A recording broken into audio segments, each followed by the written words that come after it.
생명을 유지하는 데 필수적인 요소인 공기. 그 공기가 지금 각종 매연과 먼지 등으로 오염되고 있습니다. 그리고 이 공기를 통해 우리 몸으로 들어온 오염물질들은 폐 속에서 혈관으로 섞여서 만병의 근원이 되고 있습니다. 오염된 공기의 습격은 아이들의 생명을 위협하고 있다. 대도시에 사는 사람들의 몸은 이미 발암물질에 노출돼 있고 산모와 태아의 건강까지 위협하고 있다. 이런 상황 역시 공기오염 때문이다. 취재진은 산모의 환경이 태아에게 어떤 영향을 미치는지 알아보기로 했다. 오염된 환경에서 생활한 어미가 낳은 쥐는 플랫폼을 찾지 못하고 한동안 물속을 헤맸다.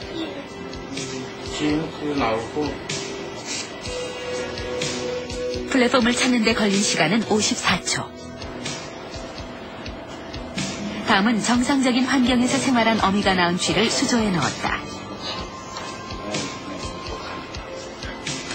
새끼쥐는 물속을 헤엄쳐 다니더니 불과 17초 만에 플랫폼에 도착했다.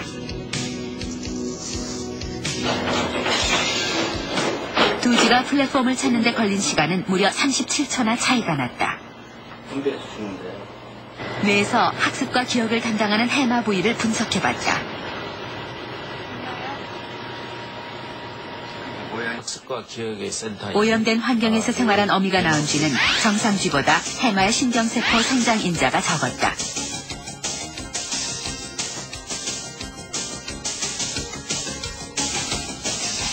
좋은 환경에서 태어난 쥐의 성장 인자는 오염된 쥐보다 2배가량 많았다.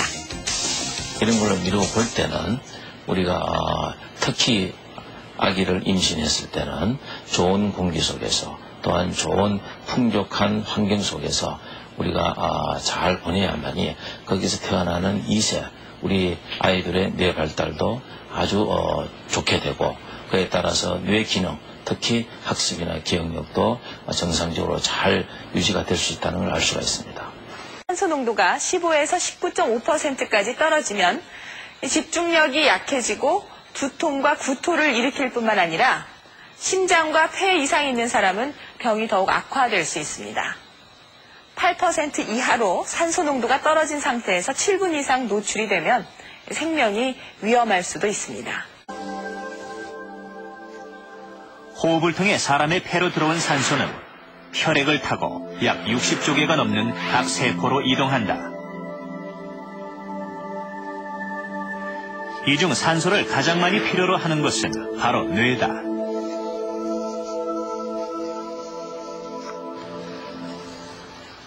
과연 뇌로 보내진 산소는 어떤 역할을 하는 것일까?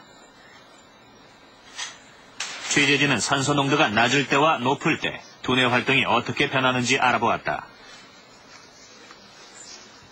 먼저 산소 농도가 19%일 때 집중력 테스트, 덧세 문제를 푸는 것이다. 단순 계산 문제를 푸는 테스트에서 점수는 34점이 나왔다. 30%의 산소를 마신 후 다시 계산 문제를 풀도록 했다.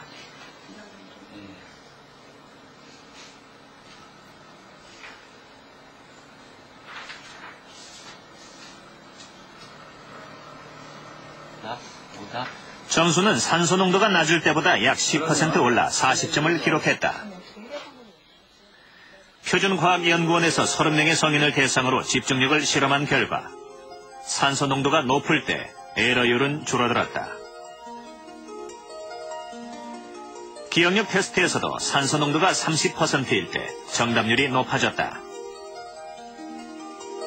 저산소 농도일 때는 신체 각 내부에 또 혈액 속에 산소를 충분하게 공급하지 못하기 때문에 모든 신체 각 부위가 충분하게 활발히 작용을 못합니다. 따라서 뇌에서도 마찬가지겠죠. 그래서 이제 기억력을 산소 공급이 원활하게 되느냐 아니냐에 따라서 기억력이 더 좋아질 수가 있고 더 나빠질 수가 있다는 결론입니다. 창문을 열고 자는 것과 닫고 자는 것과는 무슨 차이가 있을까? 밀폐된 공간에서 잠을 자는 것이 건강에는 어떤 영향을 미치는 것일까? 항상 항상 창문을 닫고 자는 이선미 씨. 닫힌 공간에서 잠을 자는 동안 공기 변화를 측정해 보기로 했다.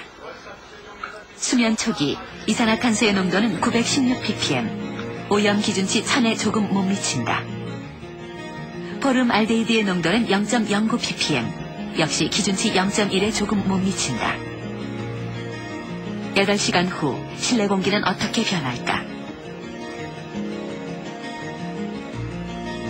이산화탄소 농도는 1700ppm을 웃돌았다. 포름 알데히드 역시 0.14ppm으로 오염 기준치를 초과한 상태.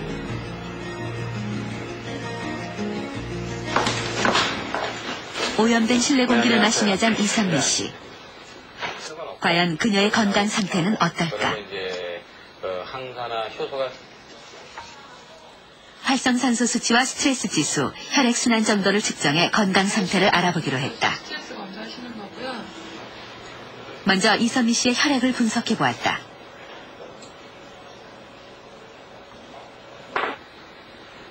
혈액을 1000배 확대해 본 결과 산소 운반을 담당하는 적혈구가 서로 엉켜 움직이지 않고 있다. 심지어 형태가 찌그러진 상태다. 어떻게 돼 있어? 다 이렇게 붙어 있단 말이다. 붙어 있는 이 상태가 지속될 경우 혈액순환에 문제가 생길 수 있다. 모양이죠? 어떻게? 활성산소 수치는 346, 300이 넘으면 치료가 필요한 상태다. 많이 올라가 있는 편이. 활성산소라는 건 뭐냐면은 우리 몸속에 쇠가 녹슬면 어떻게 되죠? 이렇게 빨갛게 되면 부서지죠. 그렇게 되는 걸 산화라고 그러는데 우리 몸 자체를 쇠가 부서지듯이 산화를 시키는 것이 바로 활성산소입니다. 그러니까 그것이 증가함으로써 따라서 우리 몸속에 면역도 떨어뜨리고 암도 생길 수가 있고 아토피도 생길 수가 있고 모든 병이 생길 수가 있는 근간이 될 수가 있는 겁니다. 창문을 열고 자면 건강 상태가 호전될 수 있을까? 보름간의 실험에 들어갔다. 적혈구의 움직임이 눈에 띄게 좋아졌다. 창문을 닫고 잤을 때 한데 뭉쳐져 찌그러져 있던 적혈구가 창문을 열고 잔 지 보름 만에 거의 원형을 유지한 채 원활히 흐르고 있었다.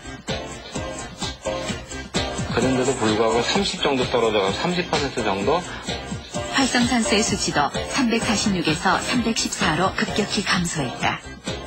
갇힌 환경에서 생활을 할 경우에는 우리 그 안에서 이산화탄소도 많이 나오고 그다음에 활성산소도 많이 나오고 특히 그 벽이나 바닥에서 나오는 유해 물질이 많이 나오는데 그 물질이 우리 몸에 흡입이 되면은 그 자체가 바로 우리 몸속에 나쁜 활성산소를 만들어낼 수가 있습니다. 근데 창문을 열고 닫게 되면은 공기순환이 잘 되기 때문에 그 환기에서 나오는 물질을 바깥으로 내보내기 때문에 아마도 큰 도움이 되지 않나 생각합니다.